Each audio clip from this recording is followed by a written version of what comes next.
ある外国人男性が日本の吉野家に感動。本場の味は全然違う。 Ano ka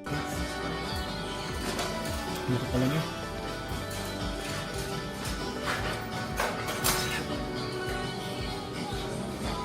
Worth it. Kasi hindi ako pala kain ng sukiyaki na may itlog. So, i-dip daw ko. Then, sasawa daw i-dip. Try natin. Hindi ako pala ganito. Don't judge me. Tama ba? Ano yung talaga? Baka maging pagkain ko.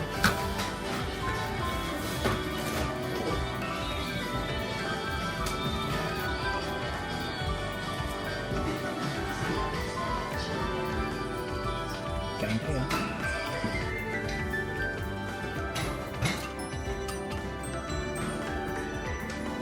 Tapos ako.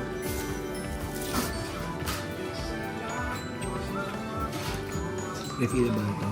Pwede ko mamili kung cold water, hot water, or tea.